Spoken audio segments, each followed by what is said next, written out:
Hello. So let's see where this goes.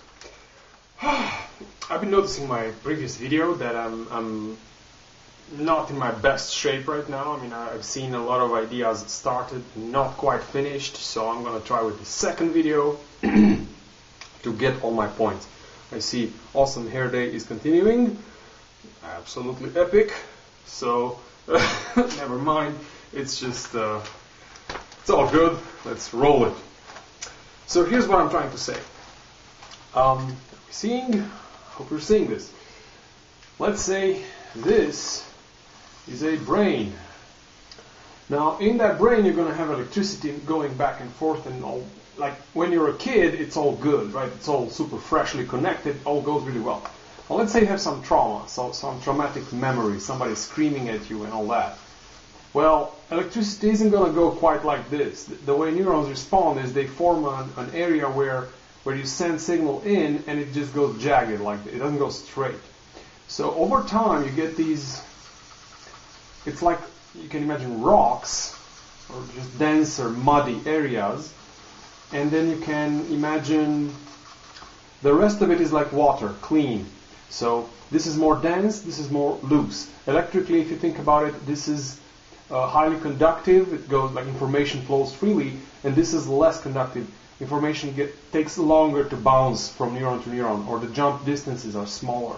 It's just going through water here as opposed to mud here.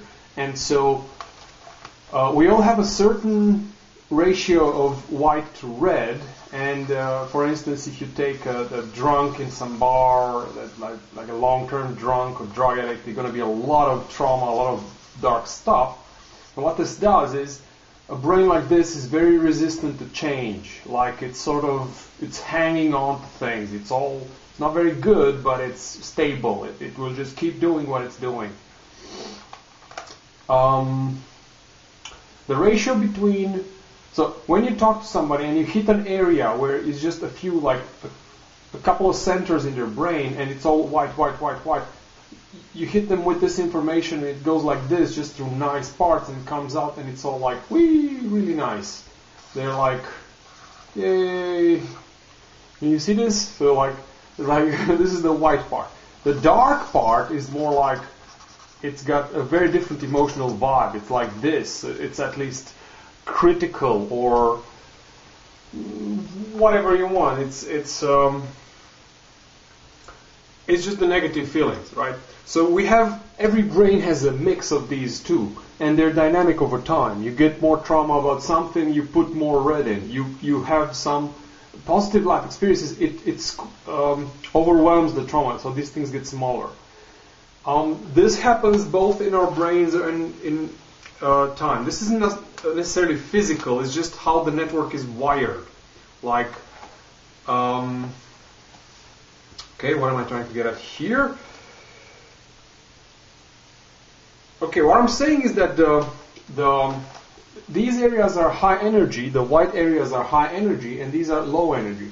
And the total mix of them, the black to white mix, will give you a certain total energy kind of, how do I say this? So a brain that's very red like this, if you take just the brain, the electromagnetic field around it, this is the brain, I hope it's visible. This is the brain. If it has a lot of low density, like denser areas, the electromagnetic field around it will be affected by these areas and it will be smaller. If you manage to clean your brain up, so no more alcohol, no more trauma, no more nasty people around you, you clean the stuff up, you get a really big, nice, beautiful electromagnetic field around it. So it's both stable, so nice and round with no dives, no holes in it, no nothing. It's large. And this is unstable and it's going to be just small, right? So you can have, and as I said, people gravitate towards the same kind of energy level. They're comfortable with a certain amount of level of energy, a certain amount of electromagnetic field size around you. Okay, a drunk is like this, a yogi might be, or martial artists or whatever. And this will, again, fluctuate over time, because you go inside an area or a situation where you're not familiar, you're like reluctant, you're critical, everything goes, you just withdraw your energy. Or you go somewhere where it's your friends, you're comfortable, you just kick into it, right? You feel at home, you're like, you extend all that good energy, because you know it's safe to do so, right? So ideally, what I'm studying here, ideally what happens is people meet, basically they will meet two brains and bodies, will have one here and one here. Well, I hope this is visible. And you go high field like this, high voltage to high voltage. You look eye to eye, and everybody's voltage can raise together, right? And you learn together how to deal with more high voltage. Or you meet somebody who has these things inside, all this trauma and drama and whatever, and the more you give energy, the more they will take it from you, and in a sense you can say that they empty out your energy banks, and you start sort of matching the empty, high density BS area in their brain. So what I'm saying is, we all have both of these, but when we connect the white to white, so when we connect high energy, white to white, everybody wins and gets, the white areas get stronger in both brains, and when we connect black to black or white to black, there's a sort of a win-lose transfer.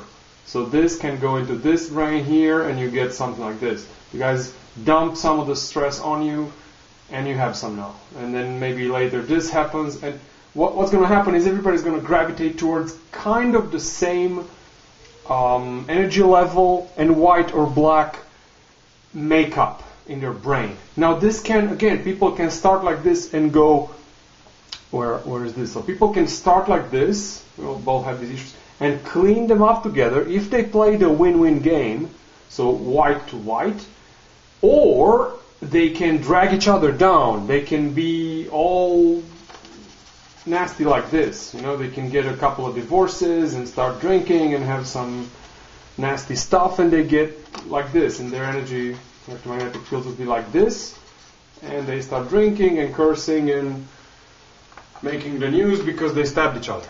So, this is important to know. Now, one thing I wanted to get at was how this works. For instance, meditation. What meditation does is you don't give out any energy anymore. You basically shut down all your external connections, you close eyes and you breathe, and the fact that you make sure that you breathe and you don't overthink, you don't waste energy, it raises your voltage slowly. It cleans your internal trauma and your internal stuff slowly. Gaming is is pretty much the opposite to this, because your eyes open, so you focus energy, you bring energy up and you throw it outside. You bring energy up and you throw it outside. This is depleting. So it just makes everything more blah. You don't win anything really. You don't really learn much about life, because gaming isn't life. You may learn about fellow gamers, but it's a pretty, I don't know, man. I don't know if it makes you like a better dad, or just because you've been spending 100 hours, 1,000 hours gaming, as opposed to going to the forest or making things with your hands or something. So, yeah, what I'm saying is the fact that your dude would be gaming, not trying, I don't know, meditation or psychedelics or things that raise the energy with you, but he will just deplete his own energy.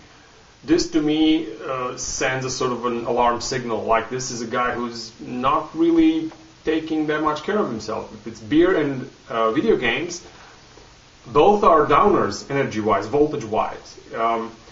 And health, we know in humans and connection and everything happens at high voltage, high connection, high energy. So you choose the kind of lifestyle you want. I'm saying you can, like everything you do, from food to occupation to hobbies to everything, takes you more towards a clean head, or let's actually, more towards a clean head like this, or more toward junk like this. And once you put in enough of the just depleting stuff, not that easy to take it back. Once you've messed up your neural network, once you've messed up your body, not that easy to make work again. I'll take a look at this and then see about more videos.